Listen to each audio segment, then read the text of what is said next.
Good morning and welcome to the Tuesday edition of the Author Chat Show. I'm your host, Lynda D. Brown. My guest today is author Michael B.Ross. Michael is stopping by the show to discuss his book, A Clear View, Unleashing the Power of a Positive Self-Image. Boy, we can really use that right now. This is Michael's first appearance on the show, so let's bring him on with a warm Author Chat welcome. Michael, welcome to the show. Thank you, Linda. It's a pleasure to be here. It's awesome to have you on here. Michael, before we get started, if you don't mind, I'd like to take this moment to give a tribute, to pay a little moving tribute to one of my favorite reporters. I just found out earlier today, Gwen Eiffel passed. She's one of my favorite reporters. So rest in peace, Gwen, and we're prayers to your family. So I hope that the family is being able to deal with her death in a good way. All right, so let's get back to Michael. Michael, welcome to the show. Since this is your first time on the show, why don't we get started with you telling us a little bit about yourself? Yeah. So I'm a husband of a beautiful woman named Brittany. Brittany, I call her my sunshine because she brings the light and happiness into my life. And then I have 4 kids. So I have a 6-year-old, a 4-year-old, a 2-year-old, and a 5-month-old. So we are busy at the Ross house. Yes, you are. And then I'm an author. I've written 3 books. I'm a speaker, and I'm a networker. And I own a couple businesses. So I own a life and business coaching practice that we offer training, mastermind groups, and personal development, leadership development. And then I also own an artificial grass dealership. So we kind of take our theories and we put them into practice in our dealership, and it's been very healthy so far. So that's a little bit about me. I'm a basketball player. I played college basketball. I love to play sports and watch sports. So that's a little bit about me in the hobby side. Wow. Now, so with the 4 kids, the beautiful wife, and all the hobbies, how in the world do you find time to write? Oh, absolutely. So I'm a big proponent. I'm a person who thinks that you need to really work in your strengths. So the things that you love to do the most, you spend 70% of your time doing. So when it comes to writing, it's a part of my life that I put at the forefront. So it filters into everything else that I do. So I start the day with writing. I journal. I write articles every week. So everything that I do starts with writing. Wonderful. And that's really a habit that a lot of us need to really start practicing. I'm so guilty of not being able to do it because, like you, my life is so full, but it's so important that we take the time to do that because we discover that our writing gets better the more that we practice it, like anything else. So tell us about your book, A Clear View. What inspired you to write this book? Yeah, so as a part of my business, my life and business coaching practice, we started a school program where we teach middle and high school students character and leadership principles. And in that school, as well as in my coaching practice, I started to find this consistency that so many people have a negative self-image. And they can't get over the thoughts in their head connecting to their identity and vice versa, and people not really knowing who they are, but allowing the voices in their head to kind of tell them who they are, which most of the time are very negative, very visceral, very aversive to the person that they want to be. And so I'm the type of person, if I see a problem, I got to come up with a solution. So I started to do some research, and I found out that 85% of adults have a negative self-image. And then in young men and women, it's about 90 to 95%. And so it's either I could sit around and try to reach one at a time, or I could write down the things that I did in my life to help overcome my negative self-image. Michael, why do you think it's so prevalent in our society that so many people, because I just had this conversation with another author that I had on earlier last week, and we were talking about the exact same thing. Why are people so unsure of themselves, so to speak? Did I lose you? Okay. I'm here chatting with Michael. Looks like I see his screen is kind of frozen a little bit. Okay, so we're gonna see if we can get Michael to come back. Looks like his screen kind of froze up. Okay. So Michael, if you can hear me, you can just go ahead and answer. Not sure what happened, guys. I know you guys can see me, right? So you can see me, but it looks like we lost Michael. Oh, and again, we're talking to author Michael B.Ross. The book is A Clear View, Unleashing the Power of a Positive Self. Um, we're talking about why there's so much negativity and people are so negative towards themselves these days. So unfortunately, it looks like we lost him. So let me just shoot him a real quick email. Let's see if I can shoot him a chat. Well, let me just shoot him an email real quick. So bear with me, guys. Okay.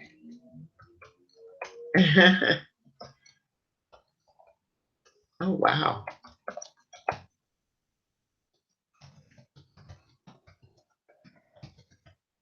All right. So I just shot Michael a quick email to see if we can get him back.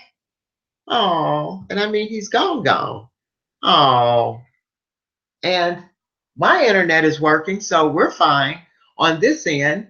Oh, I do apologize because we were really kind of getting into the nitty gritty of his interview.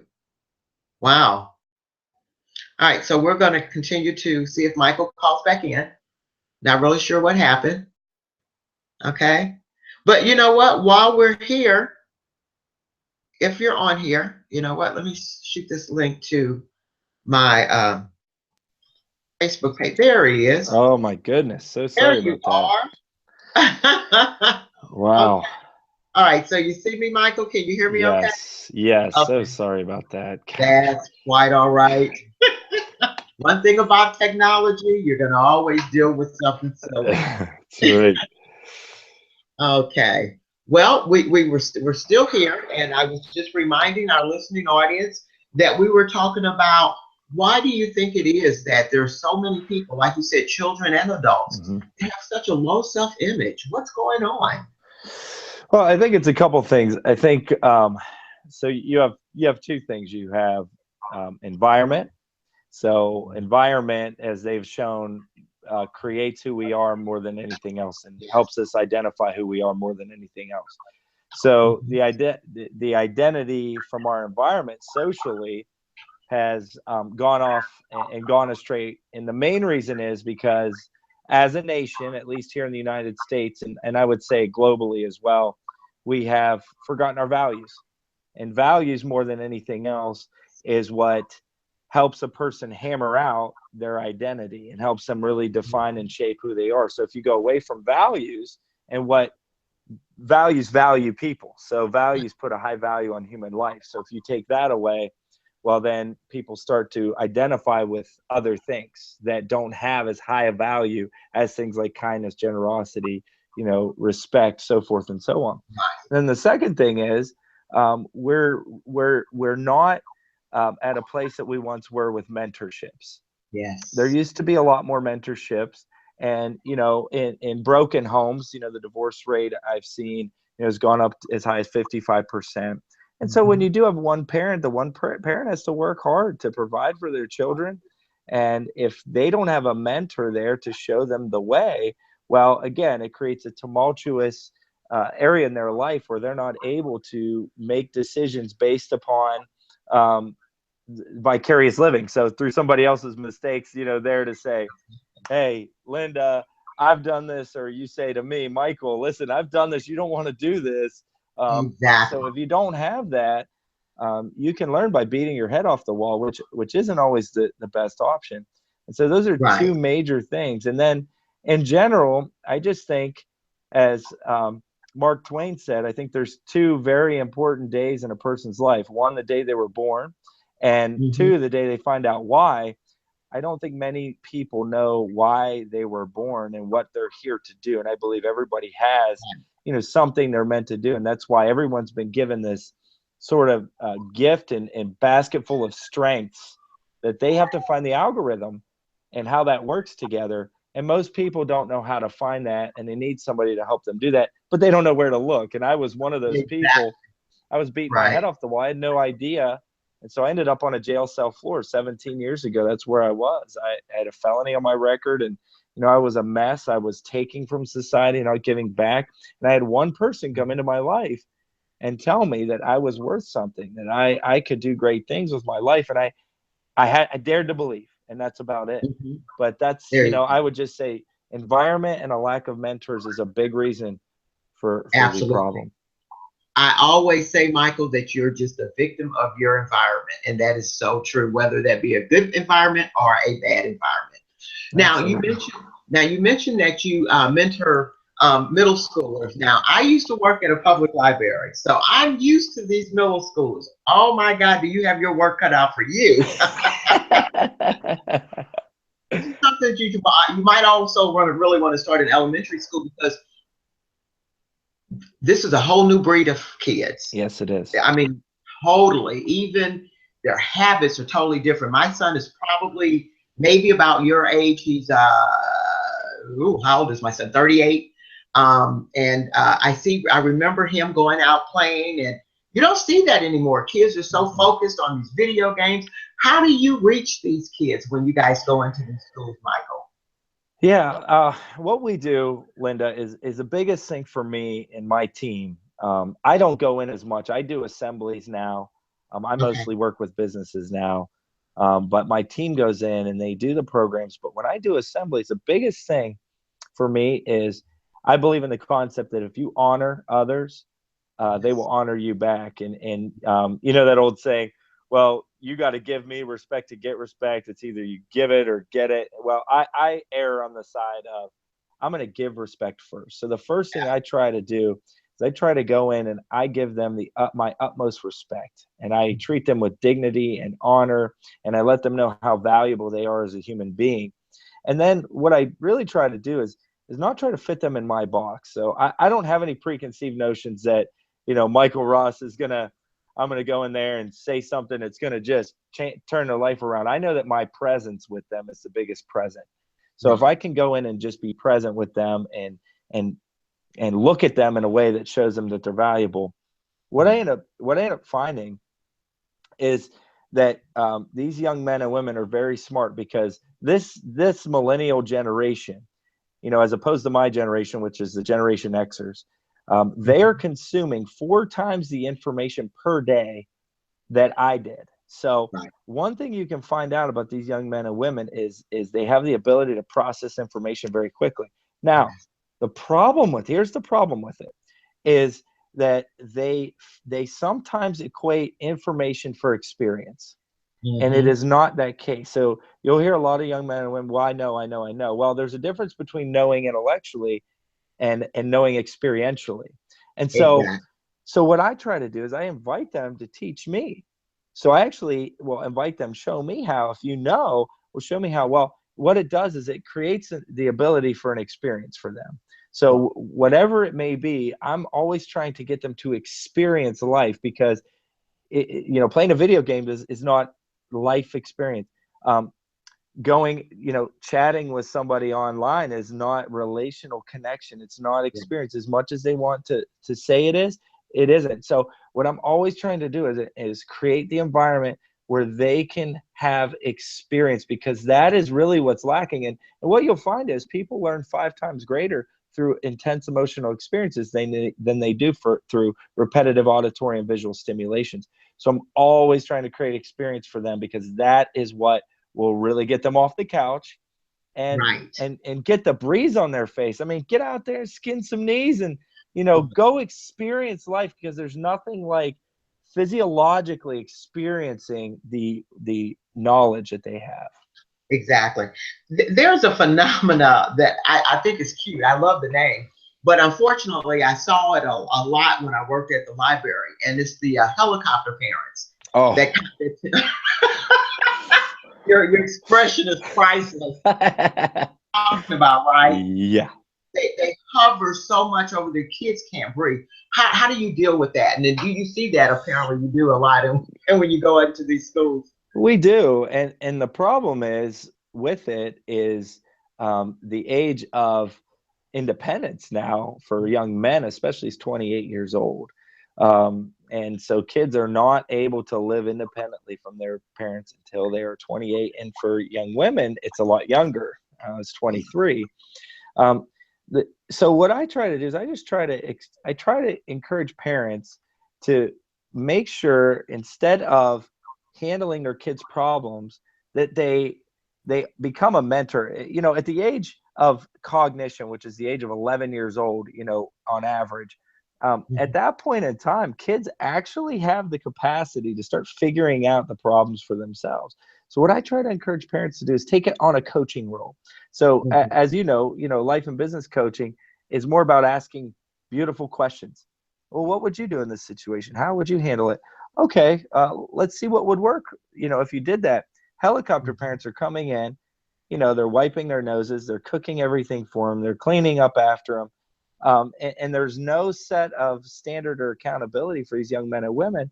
And honestly, they get out into the business world and they get out into their career and they're so far behind. And I'm talking just plain out work ethic and critical thinking skills. To me is the greatest gift a parent can give their kids, is the ability to think through problems. And in fact, in the business world, that's what will make you the most money, is if you can solve problems. So the fact of the matter is, parents are putting their kids way behind because they are not giving them the space that they need to grow. Right. Michael's going to read an excerpt from his book, A Clear View, Unleashing the Power of a Positive Self. Is it a positive self or positive self-image? Positive self-image. Okay, I thought I had missed that word. No problem. Michael, tell us what page and what chapter you're going to be reading from. Yeah, I'm going to be reading chapter 1, and it's page 19 in the book. And this is just my story of how I started, because I like to be very transparent and let people know that, I've been on this journey too for a long time. So, all right. So I was 11 years old. I was 4 feet 10 inches. I was a chubby 190 pounds. I had glasses and a long, greasy hair. Until that summer, I didn't know how I looked to others. My dad had recently changed careers, and my family moved to a new city for the second time in 2 years. My brother and sisters were really good at making friends and quickly did so after we moved. As the baby of the family, I lived in the shadow of my siblings. For a while, I tried riding my brother's coattails and begged him to let me hang around him and his friends. Although I'll never fully understand, there must be something extremely uncool about having your little brother hang around you and your friends. My brother was better than most, though. He let me follow him around at times, and others he graciously turned me down. But it was time for me to make my own friends. My parents met a nice family who had a son named Daryl. That summer, Daryl was going to a camp for 2 weeks, and many kids from the area schools would be attending. My parents told me about the camp and introduced me to Daryl.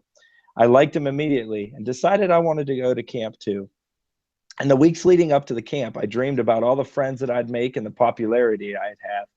I imagined walking through the camp giving high fives, backslaps, and big smiles to all my new friends. Also, I dreamed about meeting a girl. I was officially out of the cootie stage and into the try to show girls I'm cool stage. One of my missions for camp was to meet a girl I could call my girlfriend. After weeks of dreaming, the day of camp finally arrived. Scores of young men and women were dropped off by their parents. You could see the reluctant relief on parents' faces. They seemed reluctant to leave their middle school-age children in the camp counselor's care, but looked relieved to have 2 weeks of peace and quiet.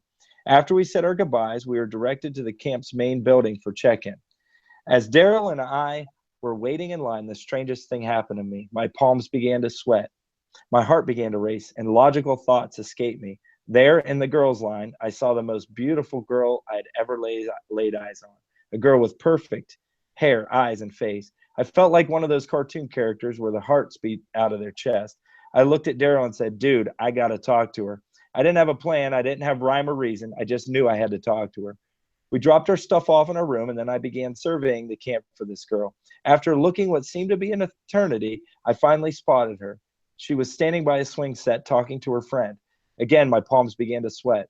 Never before had I been so nervous to talk to a girl. For at least those moments in time, this was the only girl that existed.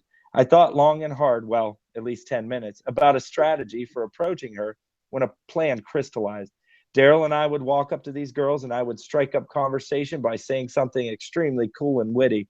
I believe the girls would be overwhelmed by our charm and good looks, guaranteeing they'd want to hang out with us for the rest of camp. I told Daryl about my plan, but he didn't seem overly excited. It was almost like he didn't believe it would work. But, as good friends do, he agreed to stand by my side. As we approached the girls, butterflies were swirling around my stomach and my forehead began to perspire. Fear was cropping its ugly head. I contemplated turning back. I wanted to retreat, but I trudged ahead like a warrior in battle and spoke to her. Instead of saying something extremely cool and charming, I said something completely dorky, like, "Do you like to swing? I could push you."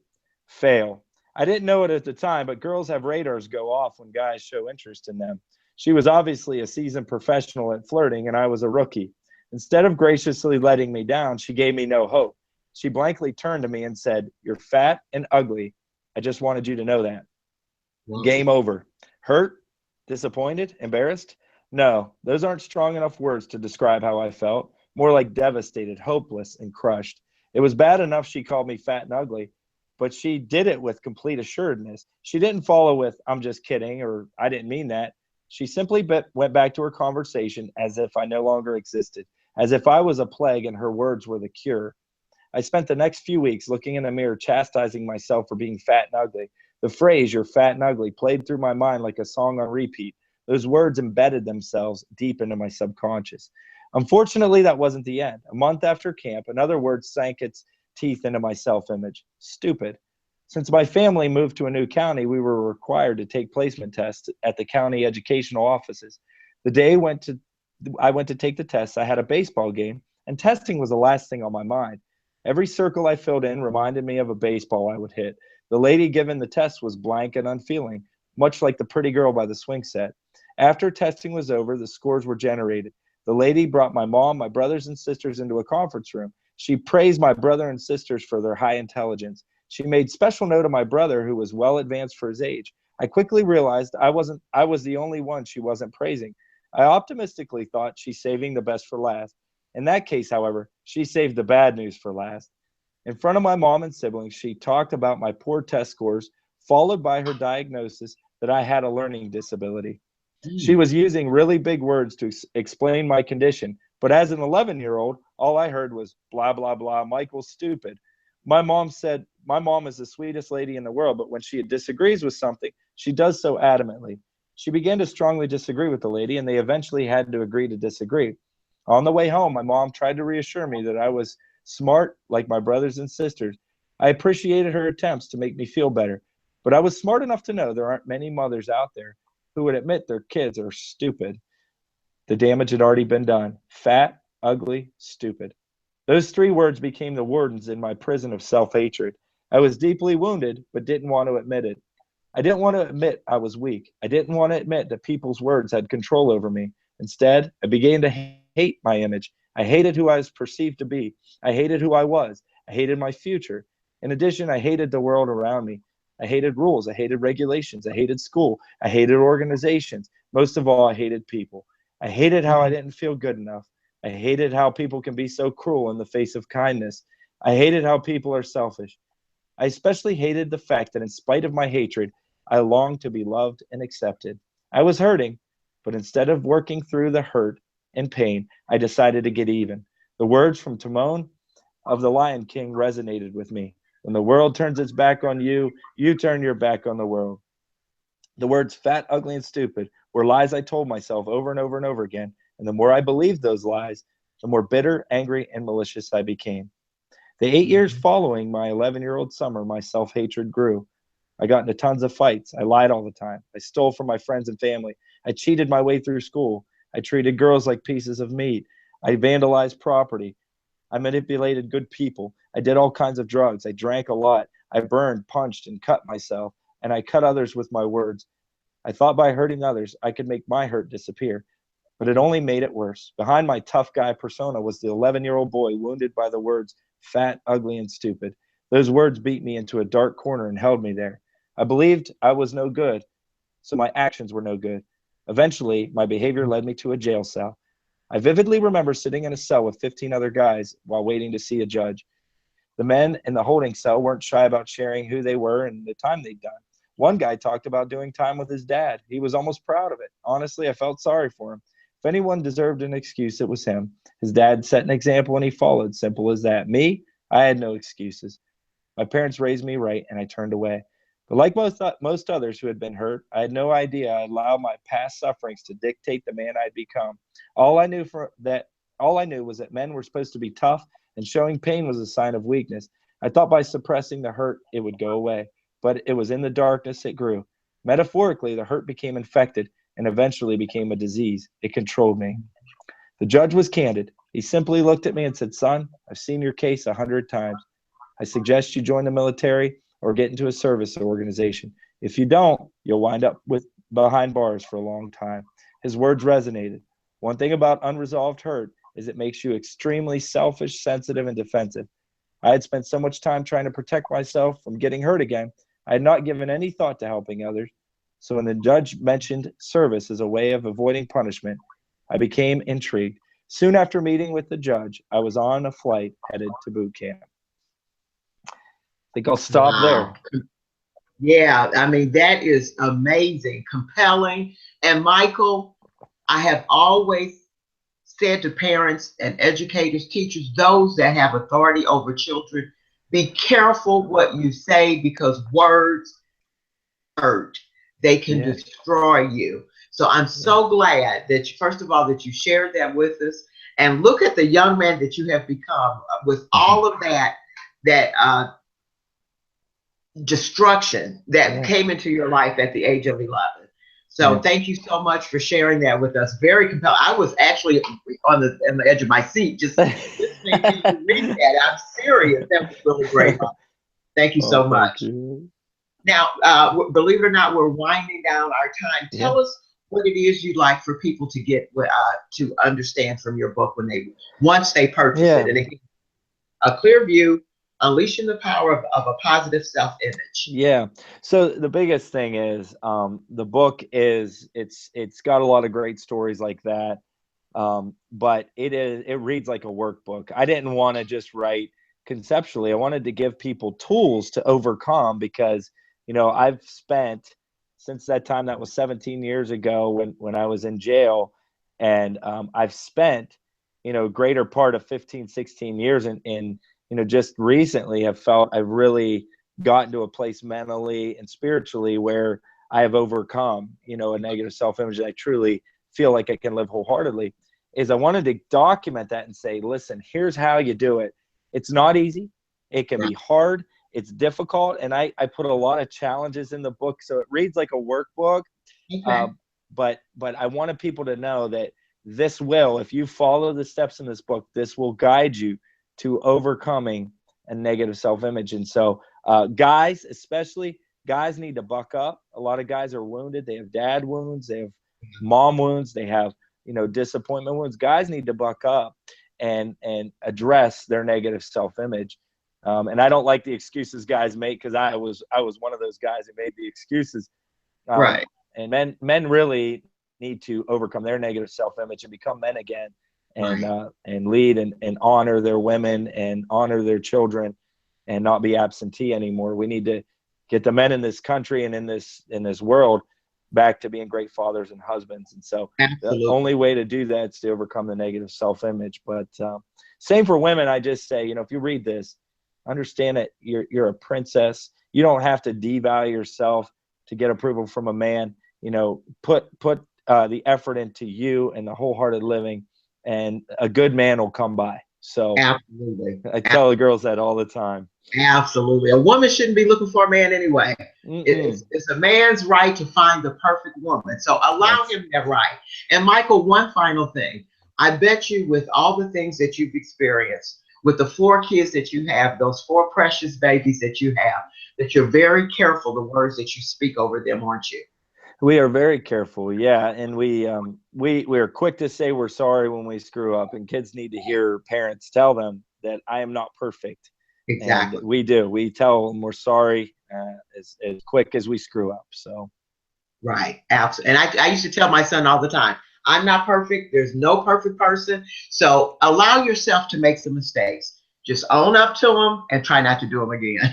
that's right. That's right. Well, Michael, thank you so much for coming on our show today. This has been one of my best interviews. You were an absolute pleasure to Oh, thank have on you. the show. And again, the title of the book is A Clear View, Unleashing the Power of a Positive Self-Image. And for those Yeah. of you that are watching, I think you can see the result of all the work that he's put into himself to go from that devastated 11-year-old to this very powerful man that's looking to help others get to where you are now. And I think that's awesome. Well, Can you thank you. tell us how many formats is the book available in? Is it available in It's paperback? it.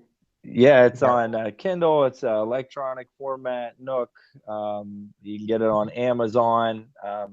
I tell you what, if anyone emails me info@mainstreamls and you put authorcast with Lynda in the subject line, will send you a book from our office. We have a bunch of Awesome. spillover copies. That'll be an offer I give Okay. just because I like Lynda. So Oh, we'll aren't you send it sweet? out to everybody.